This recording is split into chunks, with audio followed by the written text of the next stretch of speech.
Amina Gurib Fakim est née le 17 octobre 1959 à Suriname en Maurice. Le 5 juin 2015, elle a été élue à l'unanimité présidente de la République de Maurice.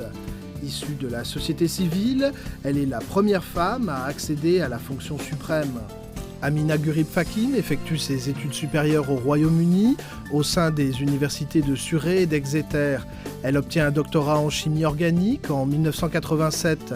Titulaire d'une chaire universitaire en chimie organique à l'université de Maurice depuis 2001, doyenne de la faculté des sciences entre 2004 et 2010, elle a constitué la première base de données intégrale des plantes endémiques de l'île Maurice. Elle a également travaillé comme consultante pour des institutions internationales dont la Banque mondiale. Bardée de prix et de récompenses prestigieuses, elle délaisse volontiers le terrain politique pour se concentrer sur des dossiers économiques et scientifiques. Amina Gurib Fakim veut relever les défis que lui offrent ses nouvelles responsabilités, selon la même logique qui a guidé sa carrière professionnelle, en mettant d'abord à l'honneur les spécificités culturelles et le patrimoine unique de l'île Maurice. Bonjour Madame le Président, bienvenue dans notre émission. Merci. Merci d'avoir accepté notre invitation. D'abord, comment qualifieriez-vous la relation actuelle entre la Chine et l'île Maurice? Vous savez, Maurice a eu son indépendance en 1968 et immédiatement après l'indépendance, depuis 1972, nous avons établi des relations diplomatiques avec la Chine. Et depuis, je dois dire que ces relations ne font que renforcer. Parce qu'au fil des années, on a bien échangé avec la Chine, on a beaucoup de visites entre nos chefs d'État et aussi nos ministres, mais au-delà de cette relation amicale, nous avons aussi de fortes relations commerciales avec la Chine, et la Chine nous aide grandement dans la mesure, par exemple, au niveau financier, nous avons beaucoup de dons et beaucoup aussi ce qu'on appelle des loans qui sont donnés à Maurice, qui sont très souvent dépourvus par exemple d'intérêts. Et ce rapprochement financier se fait davantage parce que très bientôt nous allons accueillir sur le sol mauricien une banque chinoise, alors qui va ouvrir ses portes dans les semaines à venir. Donc tout ça pour vous dire que la relation Chine-Maurice est une relation qui se renforce et une relation qui va se renforcer davantage dans les années à venir. Thank you. Le 27 septembre 2016, la Bank of China a officiellement ouvert une succursale à Maurice. Il s'agit de la première banque à capitaux chinois à s'implanter sur l'île. La présidente de Maurice, Amina Gurib Fakim, le président du conseil d'administration de la Bank of China, Wang Sichuan, ainsi que l'ambassadeur de Chine étaient présents lors de l'inauguration. La Chine et Maurice ont établi des relations diplomatiques le 15 avril 1972. Depuis, avec des échanges de haut niveau de plus en plus fréquents, la confiance politique mutuelle et les soutiens réciproques dans les affaires internationales ne cessent de s'approfondir entre les deux pays. Ces dernières années, les champs de coopération entre les deux pays se sont progressivement élargis, passant des travaux d'infrastructure, domaine traditionnel de coopération, aux nouveaux secteurs du commerce, des services, du management et de l'investissement. Dans le secteur du tourisme, les résultats sont impressionnants. En 2015, presque 90 000 touristes chinois ont visité Maurice, 11 fois plus qu'en 2010, ce qui fait de la Chine le plus grand marché émergent pour Maurice. En 2014, le volume total des échanges commerciaux entre les deux pays a atteint 760 millions de dollars et les investissements chinois à Maurice représentent 90 millions de dollars. La Chine est devenue le deuxième partenaire commercial et un important pays d'investissement de Maurice. La coopération économique est un élément essentiel du bien-être des peuples. La Chine est en transition vers un nouveau modèle de développement économique. Pareil pour Maurice, qui affiche de fortes ambitions économiques. Donc, où en est la coopération commerciale entre les deux pays? L'accord commercial financier, entre autres, ça se porte très bien.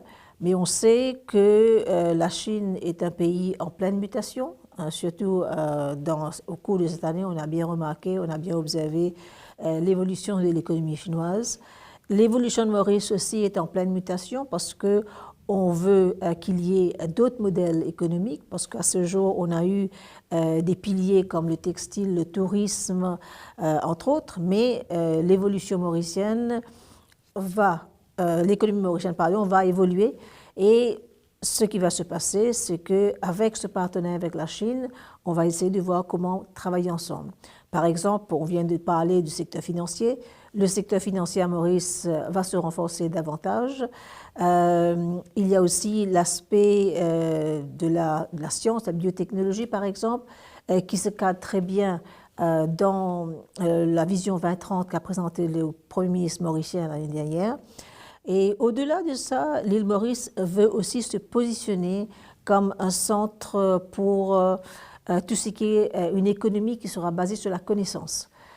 Et vous savez, avec l'histoire de la Chine millénaire, je pense qu'on a beaucoup à apprendre et beaucoup à échanger aussi avec la Chine.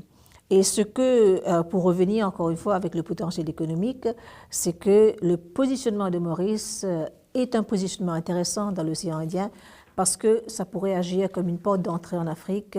Et avec la vision chinoise pour l'Afrique, je crois qu'on se cadre bien dans cette logique.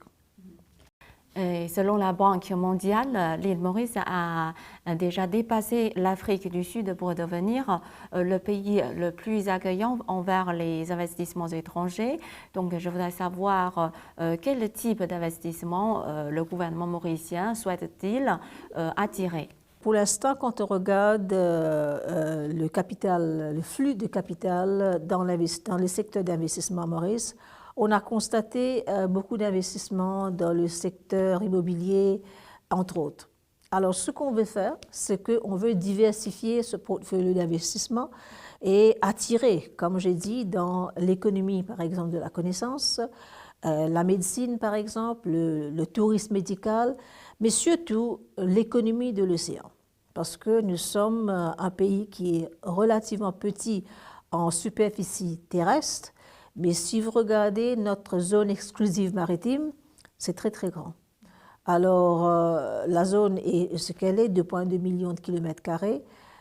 Ça fait réfléchir et avec une vision appropriée, une vision pragmatique, je crois qu'on pourra faire aussi de l'économie de l'océan un pilier important. Mais au-delà de ça, il y a aussi l'énergie verte, parce que tout le monde doit se donner la main pour affronter, entre autres, les changements climatiques, qui, au final, reposent sur l'émission. Alors, réduire les émissions, passer par une économie verte. Et moi, je pense que tous ces défis sont aussi des opportunités qu'on doit travailler avec. De nombreux pays africains ont émis leur souhait de coopérer à l'initiative Une ceinture, une route. Et certains experts affirment que le principal atout de cette initiative est de favoriser l'industrialisation des pays africains. Est-ce que vous partagez ce point de vue? Industrialisation ou autre.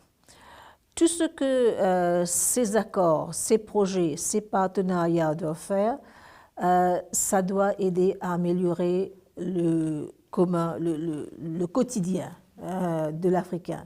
Et on peut avoir l'industrialisation, mais ce ne sera pas forcément, disons, une industrialisation à forte croissance dans le secteur du travail, par exemple. Moi, je pense que tout ce qu'on doit faire, c'est se donner les moyens, donner l'Africain le moyen d'avancer.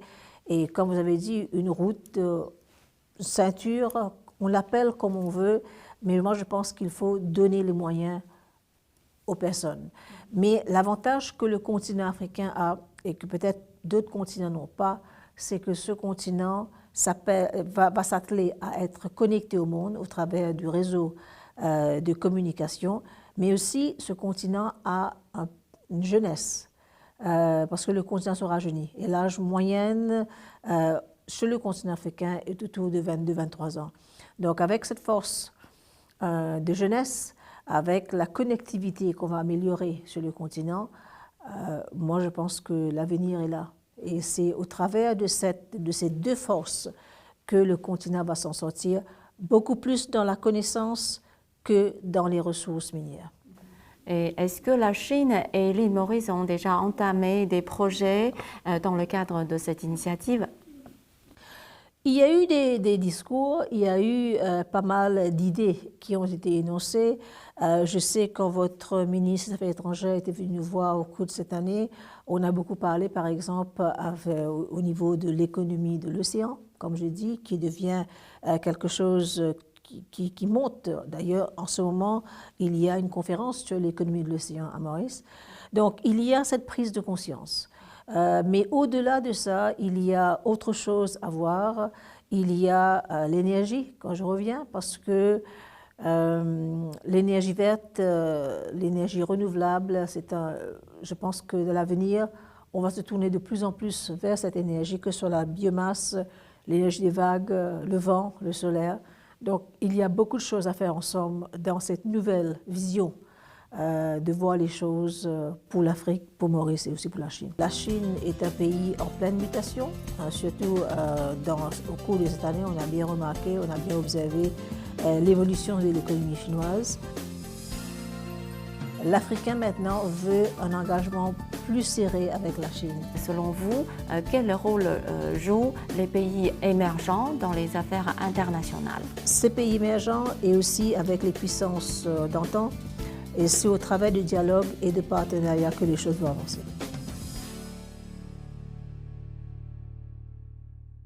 Le projet de Bagatelle Dam est en cours. C'est un projet en coopération avec une entreprise chinoise. Donc, quel est votre commentaire sur ce projet-là? Bon, c'est un projet qu'on fait effectivement avec la Chine, mais je crois que la Chine a joué un rôle très important dans le développement de pas mal de projets d'infrastructure à Maurice. On a eu par exemple le projet de tout à l'égout, on a eu la construction des routes, on a eu beaucoup de projets. Mais comme je dis, je crois que ce partenariat va demander à s'approfondir, que ce soit au niveau des projets. Mais moi, vu, comme vous avez bien dit, ma formation de scientifique, j'aimerais voir encore plus de partenariats et d'échanges dans la science, parce qu'avec un petit pays comme Maurice, on peut faire dans la très haute valeur ajoutée.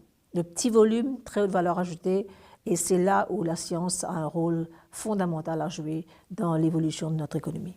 La communauté chinoise est présente depuis très longtemps dans la société mauricienne. Comment qualifieriez-vous la contribution des Chinois sur l'île Maurice? Et où en sont les relations culturelles et de peuple à peuple entre les deux pays? Vous savez, les Chinois, c'était les Sino-Mauriciens d'ailleurs, c'était les dernières vagues d'immigration de Maurice. Et moi, j'ai beaucoup d'amis de Sino-Mauriciennes. Et ce que j'apprécie avec cette communauté de la composante mauricienne, c'est qu'ils sont des dieux travailleurs. Ils travaillent très dur, ils sont vraiment consciencieux dans ce qu'ils font, ils donnent le meilleur d'eux-mêmes. Et ça pourrait expliquer pourquoi ils sont économiquement peut-être dans beaucoup de familles sino-mauriciennes, sont très bien faits, parce qu'il y a cette volonté de travailler dur et qui caractérise la communauté sino-mauricienne. J'espère que d'autres composantes de notre société vont adopter la philosophie de travail de la communauté sino-mauricienne. Donc on ne peut que saluer leur contribution pour l'évolution économique de notre pays. Destination connue pour ses sites touristiques, l'île Maurice dispose du revenu par habitant le plus élevé d'Afrique. Même si elle est située géographiquement en Afrique, Maurice est un carrefour des cultures africaines, européennes et orientales. Ce métissage se retrouve dans l'architecture, la cuisine, les paysages et l'atmosphère conviviale propice aux vacances qui règnent sur l'île. L'île Maurice compte une importante communauté chinoise. Chaque année, lors du Nouvel An chinois, de nombreuses activités traditionnelles sont organisées. Lors de la fête du printemps 2016, la célèbre créatrice de mode chinoise, Vanessa Chia, accompagnée de top modèles venus de Shanghai, a organisé sur l'île un défilé qui mettait à l'honneur la Chipa, la robe traditionnelle chinoise, et qui avait également pour but de promouvoir l'esprit d'innovation et de créativité auprès des talents locaux. La présidente de la République, le vice-président de Maurice, ainsi que 200 invités de divers horizons étaient présents lors de cet événement. Maurice est le seul pays d'Afrique à avoir instauré un jour férié pour la fête du printemps. De son côté, la Chine a instauré en 1988 un centre culturel à Maurice, le premier jamais créé à l'étranger.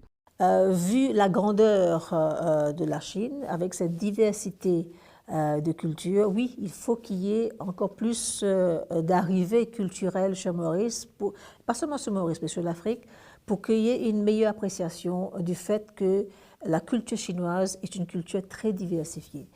Maintenant, si on veut revenir maintenant chez Maurice, pour nous Mauriciens et pour nous Africains, si on veut par exemple miser sur le tourisme chinois, il faut que nous comprenions et nous apprécions la diversité de la Chine. Et dans ce contexte, c'est vraiment du donnant-donnant. Et j'espère que tout le monde va sortir gagnant parce que vraiment, la Chine a une diversité culturelle qui est extraordinaire. La Chine est un pays en pleine mutation, surtout au cours de cette année, on a bien remarqué, on a bien observé l'évolution de l'économie chinoise. L'Africain maintenant veut un engagement plus serré avec la Chine. Selon vous, quel rôle jouent les pays émergents dans les affaires internationales? Ces pays émergents et aussi avec les puissances d'antan, et c'est au travers du dialogue et de partenariat que les choses vont avancer. Et depuis son indépendance, l'île Maurice a mis au point une économie parmi les plus dynamiques d'Afrique. Donc d'où vient cette réussite? Vous savez, depuis l'indépendance en 1968, au départ, l'économie mauricienne se reposait essentiellement sur la canne. Et très vite, les gouvernements successifs se sont rendus compte que avoir l'économie axée seulement sur un produit qui était la canne n'était pas très sain. Il fallait diversifier.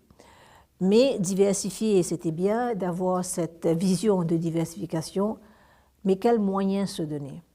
Alors, les moyens qu'on s'est donnés au départ, c'était au travers d'une éducation qui a été rendue accessible à tout le monde, filles et garçons, à partir de 1976. Et moi, je pense, et je le redis, ça a été un point tournant pour Maurice. Parce qu'avec un peuple formé, une main-d'œuvre qualifiée, une main-d'œuvre formée, c'était possible de faire dans cette direction, dans cette vision qu'avaient les gouvernements successifs. Au fil des décennies, on a aussi su diversifier l'économie, qui veut dire que l'économie mauricienne, ça tourne sur plusieurs piliers, entre autres le secteur financier, le tourisme, le textile, entre autres. Mais il y a aussi une chose, comme vous avez bien cité, la gouvernance. Ça, c'est un élément qui est très important. Et si on a un assainissement au niveau de la gouvernance, si on a des élections, une alternance, je crois que tous ces éléments rentrent pour que l'économie mauricienne a été ce qu'elle a été et ce qu'elle deviendra aussi dans les années à venir.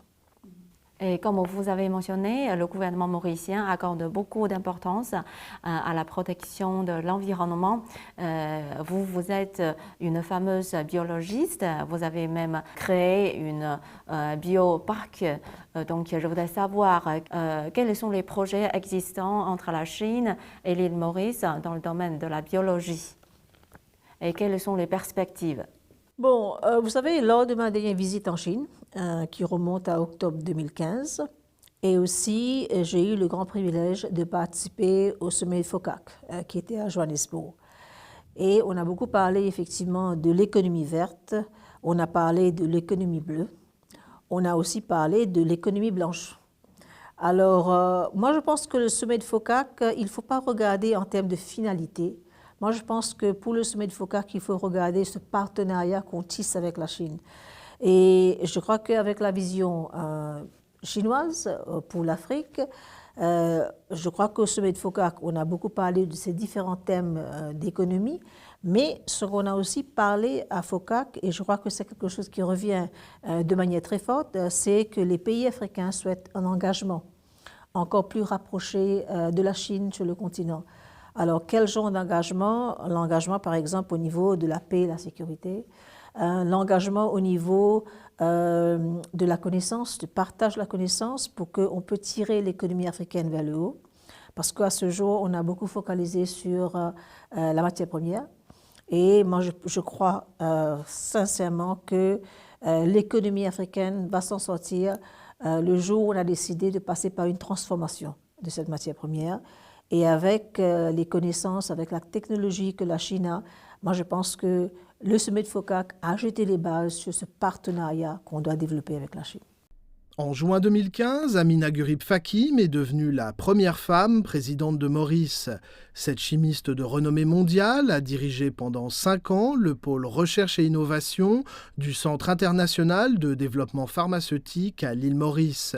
Elle est également l'instigatrice de Biopark, la première technopole de Maurice, spécialisée dans le développement à but commercial des vertus médicinales, cosmétiques et nutritionnelles des plantes de la région. Avant de rencontrer la présidente de la République, nous nous sommes rendus sur son ancien lieu de travail, le Centre international de développement pharmaceutique, afin d'y interroger la directrice, Claire Blazy-Josac, et Julien Boule, manager en agrodéveloppement. On a le support, disons, du gouvernement mauricien. La BOI nous avait notamment aidé lors de l'inauguration et du lancement du bioparc, c'est-à-dire que si un investisseur veut s'implanter à Maurice à un projet au niveau des biotechnologies, on va lui dire mais écoutez, vous avez des locaux, des infrastructures ici sur le bioparc de Sokota Phénicia qui vont répondre à vos besoins et vous allez retrouver aussi, c'est comme une pépinière, hein, voilà, donc on a disons le cachet, l'aval du gouvernement, mais après ce sont des financements privés. Ici, nous sommes au début finalement du processus d'une chaîne de développement de produits cosmétiques ou pharmaceutiques. Nous sommes dans un bioparc, donc nous travaillons de concert avec les autres laboratoires du bioparc de manière à être le plus complémentaire possible.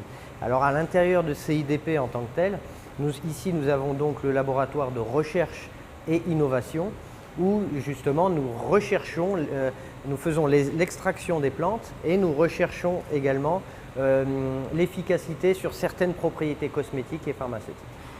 Par la suite, une fois que certaines plantes ont une propriété définie, intéressante, nous proposons au laboratoire voisin, qui est le laboratoire de préclinique, qui fait des tests cellulaires, donc de reproduction, qui reproduisent des cellules de peau essentiellement, pour tester la toxicité de l'extrait en question. C'était vraiment pour avoir accès au marché chinois qui est vraiment le marché de demain et d'avenir. Donc je pense que de plus en plus, on aura des coopérations, des interactions avec des équipes de recherche en Chine, avec Maurice. Maurice se trouvait sur la route des Indes à l'époque et je pense qu'elle a toujours cette position stratégique entre l'Asie, la Chine, et l'Afrique. La Chine est un pays en pleine mutation, surtout au cours de cette année, on a bien remarqué, on a bien observé l'évolution de l'économie chinoise. L'Africain maintenant veut un engagement plus serré avec la Chine. Selon vous, quel rôle jouent les pays émergents dans les affaires internationales? Ces pays émergents et aussi avec les puissances d'antan, et c'est au travail de dialogue et de partenariat que les choses vont avancer.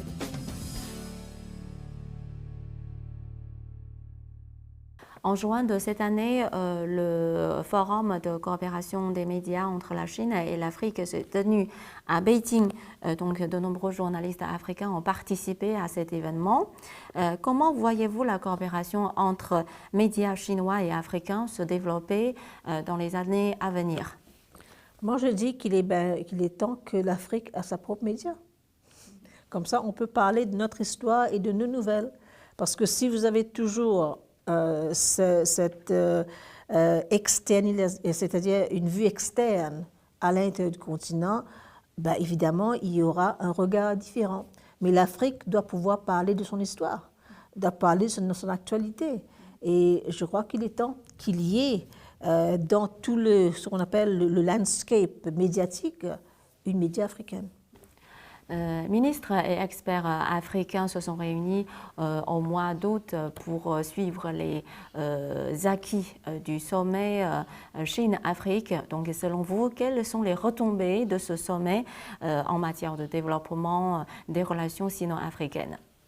Bon, la Chine a sa propre politique pour l'Afrique et on a vu manifestement pendant les 20 dernières années une forte présence chinoise en Afrique, pardon, et évidemment il y avait une vision sur laquelle je crois que les décideurs chinois ont travaillé avec le continent. Mais comme je reviens encore une fois avec ce que je viens de dire, c'est que l'Africain maintenant veut un engagement plus serré avec la Chine. Cet engagement, comme je viens de dire, ça peut se passer par exemple dans tout l'aspect sécuritaire, un engagement de la Chine, un engagement de la Chine vis-à-vis la transformation de la ressource, un engagement de la Chine vers des secteurs clés comme l'agriculture, le développement de l'énergie renouvelable, l'exploration minière, oui, mais une transformation. Et c'est ça ce que je crois que l'Afrique attend un peu plus de la Chine. Et moi, je pense qu'avec, comme je viens de dire, avec les points forts comme la jeunesse, comme la connectivité, que ce soit aérienne ou autre, je crois que tout sur ces facteurs sur lesquels la Chine pourrait, disons, jongler aussi avec l'Afrique pour qu'on avance ensemble. Au mois de septembre de cette année, la ville de Hangzhou de la Chine a accueilli le sommet du G20. Donc, les pays participants sont des pays développés ainsi que des pays en voie de développement. Donc, selon vous, quel rôle jouent les pays émergents dans les affaires internationales? Bon, déjà, le G20 est un modèle très important parce que, comme vous avez bien dit, le G20 reprend les pays comme la Chine, comme la Turquie, l'Argentine, je crois, c'est aussi le G20. Donc, ça montre une volonté de faire les choses ensemble. Alors, c'est plus, je peux utiliser l'anglicisme, c'est plus le top-down approach, c'est-à-dire qu'on ne veut plus que on nous dise ce que par exemple, certaines puissances veulent faire, mais c'est dans le dialogue et dans le partenariat que les choses vont avancer. Et là, si vous regardez, je vais reprendre peut-être les déclarations qui ont été faites à la COP 21.